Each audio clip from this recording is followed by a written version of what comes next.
Xenosystems Fragments. On Power. Nickland. Narrated by Skeptical Waves. Power is an idea. It is exactly what it is thought to be. Even among pre-civilized social animals, where the temptation to confuse power with force is strongest, the need to demonstrate force is only sporadic, and wherever force is not continuously demonstrated, power has arisen. That is how dominance distinguishes itself from predation. On occasions, no doubt, a predator dominates its prey, convincing a struggling herbivore that resistance is futile, and its passage into nourishment is already, virtually, over. Even in these cases, however, a predator does not seek to install an enduring dominion. It matters not at all that its command of irresistible force be recognized beyond the moment of destruction. There is no social relationship to establish. Even the most rudimentary society requires something more. The economy of force has to be institutionalized, and power, perfectly coincident with the idea of power, is born. When power is tested, driven to resort to force, or regress to it, the idea has already slipped, its weakness exposed. Mere dominance has to regularly reassert itself, rebuilding itself out of force. Under civilized conditions, in contrast, power is exempted from the test of force, and thus realizes itself consummately. It becomes magic in religion, perfectly identified with its apprehension, as a radiant assumption. Power is thus profoundly paradoxical.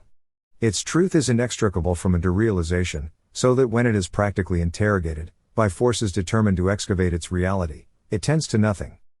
Even the force that power calls upon, when pressed to demonstrate or realize itself, has to be spellbound to its idea. Will the generals obey? Will the soldiers shoot? It is power, and not force, that decides. No surprise, therefore, that power can evaporate like the snow slopes of a volcano, as if instantaneously, when an eruption of force is scarcely more than a rumble. Power is the eruption not happening, far more than the eruption being contained. Equally, anarchy is the question of power being practically posed, before it is any kind of solution.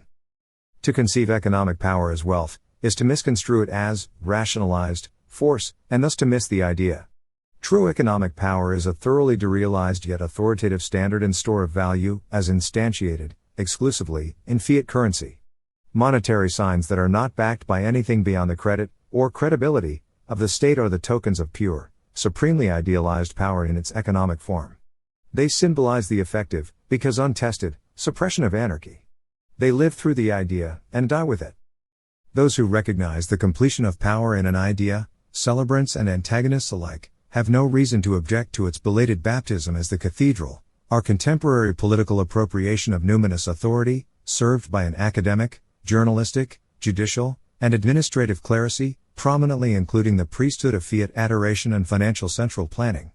There is no macroeconomics that is not cathedral liturgy, no confidence or animal spirits independent of its devotions, no economic cataclysm that is not simultaneously a crisis of faith.